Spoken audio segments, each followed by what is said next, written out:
राधे राधे, जय माता दी।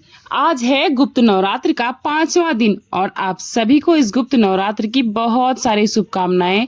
गुप्त नवरात्र के 5वें दिन आप सभी का इस कथा यात्रा में स्वागत है और आज हम सुनेंगे 10 महाविद्याओं में से एक मातीपुर भैरवी की पौराणिक कथा कि 5वीं महाविद्या कहलाई माँ त्रिपुर भैरवी। तो आइए आज की गुप्त नवरात्रि के दिन पौराणिक कथा आरंभ करते हैं। एक वैदिक शास्त्र के अनुसार एक समय महाकाली देवी के मन में गौर वर्ण प्राप्त करने की इच्छा उत्पन्न हुई। इस कामना के कारण देवी भगवान शिव के समक्ष से अंतर ध्यान हो गई। जब भगवान शिव को देवी काली नहीं मिली तो वे व्याकुल हो गए और उन्होंने देवर्षि नारद से देवी के विषय में पूछा। तब नारद मुनि ने शिव जी से कहा, देवी सुमेरु पर्वत के उत्तर में प्रकट हुई हैं। महादेव जी के आदेश पर नारद मुनि उन्हें खोजने के लिए निकल पड़े। देवी के पास जाकर उन्होंने विवाह का प्रस्ताव रखा और यह सुनकर देवी अत्यंत क्रोधित हो गई और उन्होंने अपनी देह से भैरवी प्रकट करी। इस प्रकार महाकाली के छाया विग्रह से ही त्रिपुर भैरवी का प्राकट्य हुआ। रुद्रयामल तंत्र शास्त्र के अनुसार सभी 10 महाविद्याएं भगवान शिव की स्तुति हैं और देवी भागवत के अनुसार त्रिपुर भैरवी महाकाली का ही अत्यंत उग्र स्वरूप है। दुर्गा सप्तशती में भैरवी को मुख्यतः चंडी के रूप में देखा जाता है, जिन्होंने चंड और मुंड नामक असुरों का वध किया था और इसीलिए उन्हें चामुंडा भी कहा जाता है। माँ भैरवी के 2 रूप बताए गए हैं। पहला रूप है काली के समान, जहाँ वे शमशान भूमि में एक शव देह के ऊपर बैठी हैं। उनके चारों ओर हाथी में खड़ग, त्रिशूल, असुर का कटा हुआ सिर और अभय मुद्रा है। और दूसरा रूप पार्वती के समान है, जहाँ वे 10,000 उगते हुए सूर्य के तेज से प्रकाशित हैं। वे कमल पुष्प पर विराजमान है। उनके हाथों में पुस्तक, माला और अभय वरद मुद्राएं हैं। ऐसा कहा जाता है कि मां भैरवी की साधना से बुरी आत्माओं, शारीरिक कमजोरियों का निवारण होता है, सुंदर जीवन साथी की प्राप्ति भी होती है, विवाह के सुयोग बनते हैं और दैव शक्तियों की सहायता प्राप्त होती है। मां भैरवी भगवान शिव के अंदर निवास करती है। उनकी जयंती मार्गशीर्ष मास के शुक्ल पक्ष की पूर्णिमा तिथि के दिन मनाई जाती है। रुद्रयामल तंत्र शास्त्र, देवी भागवत और दुर्गा सप्तशती जैसे ग्रंथों में उनकी विस्तृत महिमा का वर्णन पाया जाता है। देवी भैरवी भगवान भैरव की अर्धांगिनी है, जो कि भगवान शिव का विनाशकारी रौद्र स्वरूप माना जाता है। देवी भैरवी विभिन्न रूपों में पूजी जाती है, जैसे कि रुद्र भैरवी, भद्र भैरवी, चैतन्य भैरवी, नित्य भैरवी, कौलेश भैरवी, श्मशान भैरवी, संपत प्रदा भैरवी, त्रिपुर भैरवी, सिद्ध भैरवी, पुणेश्वर भैरवी इत्यादि। देवी का यह भैरवी स्वरूप अत्यंत विभत्स और भयंकर है, जो देवी काली के ही समान है। तो यह थी गुप्त नवरात्र के 5वें दिन माँ त्रिपुर सुंदरी, माँ त्रिपुर भैरवी की पौराणिक कथा। आइए अब हम 5वें दिन सुनी जाने वाली माँ स्कंद माता की कथा का श्रवण करते हैं। एक समय की बात है, ब्रह्मांड में तारकासुर नामक राक्षस ने भयंकर तबाही मचा दी थी। चारों ओर त्राहिमाम मचा था। उसे भगवान ब्रह्मा ने एक अमोघ वरदान दे दिया था कि उसका वध महादेव और उसकी पत्नी से उत्पन्न होने वाले संतान ही कर सकती। तारकासुर इस बात से भलीभांति परिचित था कि महादेव तो योगी और तपस्वी हैं, इसलिए वे कभी विवाह करेंगे ही नहीं, तो उनके संतान उत्पन्न होने का तो प्रश्न ही नहीं उठता है। इसलिए अपनी शक्ति के मिथ्या अहंकार में आकर तारकासुर ने सभी देवी देवताओं को परास्त कर दिया, स्वर्ग पर अतिक्रमण कर लिया। जब देवी सती ने भगवान शिव से विवाह किया तो देवताओं को यह उम्मीद बंधी कि अब उनकी संतान से तारकासुर का समूल विनाश हो जाएगा। लेकिन जैसे कि हम सब जानते हैं कि देवी सती ने अपने पिता दक्ष के यज्ञ में अपने प्राण त्याग दिए थे। फिर और एक बार सभी देवता निराश हो गए, लेकिन भगवान की यह दिव्य और अनोखी लीला अभी समाप्त नहीं हुई थी। देवी सती ने फिर एक बार जन्म लिया और इस बार पर्वतराज हिमालय के घर में उनकी पत्नी देवी मैना के घर में, जहां उनका नाम पार्वती रखा गया। विवाह के योग्य हो जाने पर देवर्षि नारद ने देवी पार्वती से भगवान शिव को प्रसन्न करने के लिए तपस्या करने का अनुरोध किया, ताकि संपूर्ण ब्रह्मांड पर आई इस विपदा का कोई समाधान निकल सके।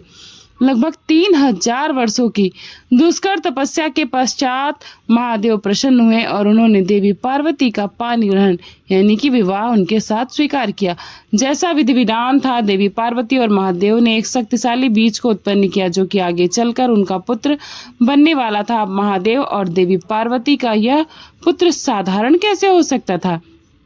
तो यह बीज इतना शक्तिशाली और तेजस्वी था कि इसे संरक्षित करने का कार्यभार स्वयं अग्निदेव को सौंपा गया।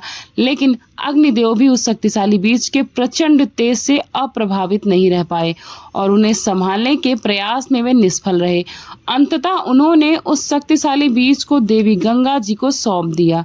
देवी गंगा ने उस बीज की देखभाल की लेकिन देवी पार्वती यह अच्छे से जानती थी कि केवल वे ही इस बीज को संभाल पाएंगी, क्योंकि उनका तेज संपूर्ण ब्रह्मांड को भस्म करने में सक्षम था। और तब देवी पार्वती ने जल का रूप किया और उस बीज को संरक्षित किया और कुछ समय बाद कार्तिकेय का जन्म हुआ। देवी पार्वती का यह रूप जिसमें वे अपने पुत्र कार्तिकेय का पालन पोषण करती हैं, इसे ही देवी स्कंद माता के नाम से जाना जाता है। जब कार्तिकेय जी का जन्म हुआ तो उनके 6 मुख थे। ऐसा कहा जाता है कि कुछ समय के लिए इस बालक की देखभाल 6 ऋषि पत्नियों ने की थी, जिन्हें कृतिका के नाम से जाना जाता है। अपनी इन 6 माताओं के नाम से ही इस बालक का नाम कार्तिकेय पड़ा। कार्तिकेय का जन्म जैसे देवताओं के लिए उम्मीद की एक नई किरण साबित हुई। जब कार्तिकेय बड़े हुए और सब प्रकार की विद्याओं में निपुण हो गए तो देवताओं ने उन्हें अपना सेनापति बना लिया। उन्होंने कार्तिकेय को अपने शस्त्र अस्त्र प्रदान करके हर प्रकार से शक्तिशाली बना दिया और इसके बाद कार्तिकेय ने तारकासुर के विरुद्ध धावा बोल दिया और उनका विनाश करके संपूर्ण ब्रह्मांड को उसके आतंक से मुक्ति दिलाई।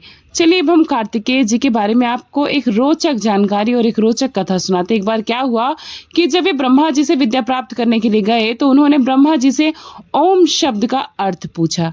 तब ब्रह्मा जी ने 12,000 श्लोकों की सहायता से कार्तिकेय जी को ओम का अर्थ समझाया, लेकिन वे उनके उत्तर से इतने संतुष्ट नहीं हुए। उसके बाद कार्तिकेय ने अपने पिता भगवान शिव से ओम का अर्थ पूछा तो भगवान शिव ने 12 लाख श्लोकों की सहायता से अपने पुत्र को ओम का गहरा अर्थ समझाने का प्रयास किया। जब कार्तिकेय जी ओम का अर्थ समझ में आ गया तो उसके बाद उन्होंने स्वयं भी अपनी ओम की व्याख्या की और आइए जानते हैं श्लोकों में। तो कार्तिकेय ने ओम की इस व्याख्या में 12 करोड़ श्लोकों में की थी। उनकी इस बुद्धिमत्ता और तेजस्विता के ऊपर प्रश्न उठाने का कोई प्रश्न ही नहीं उठता, क्योंकि वे स्वयं देवी पार्वती और भगवान शिव जी के पुत्र हैं। देवी स्कंद माता की 4 भुजाएं, जिनमें से एक भुजा में वे कार्तिकेय जी को शिशु रूप में धारण करती हैं और 2 भुजाओं में वे कमल का पुष्प धारण करती हैं और उनका चौथा हाथ वर मुद्रा में है। उनका स्वरूप अत्यंत सौम्य और ममतामयी है। नवरात्र के 5वें दिन आप देवी स्कंद माता के इस श्लोक का उच्चारण कर सकते हैं। सिंहासना गदा नित्यं पद्मासत्करया शुभदास्तु सदा देवी स्कंद माता यशस्विनी।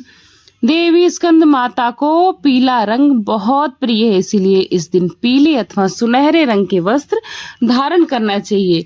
प्रातः काल में जल्दी उठकर स्नान इत्यादि से निवृत्त होकर गंगा जल से पूजा के स्थान को शुद्ध करना चाहिए। उसके पश्चात लकड़ी की चौकी पर पीला कपड़ा बिछाकर उस पर माता का विग्रह अथवा चित्र रख सकते हैं। विग्रह है तो उसे शुद्ध करें, गंगा जल से और पंचामृत से स्नान कराएं।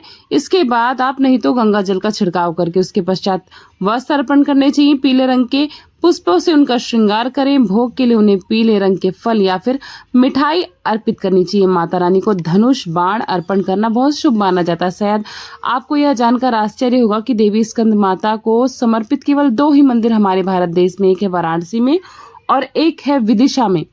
मध्य प्रदेश में विदिशा में पुराने बस स्टैंड के पास साकल कुआं के पास मां दुर्गा का विशाल मंदिर उपस्थित है। इस मंदिर की साल 1958 में स्थापना की गई थी। यहाँ पर मां दुर्गा के स्कंद स्वरूप की पूजा अर्चना की जाती। वहीं दूसरी ओर वाराणसी के जगतपुरा क्षेत्र के बागेश्वरी देवी मंदिर परिसर में मां दुर्गा के 5वें स्वरूप यानी कि स्कंद माता के मंदिर की स्थापना है और वहां इनकी पूजा अर्चना की जाती है। इन दिनों दोनों ही मंदिरों में नवरात्रि के 5वें दिन श्रद्धालुओं की भीड़ होती है भारी।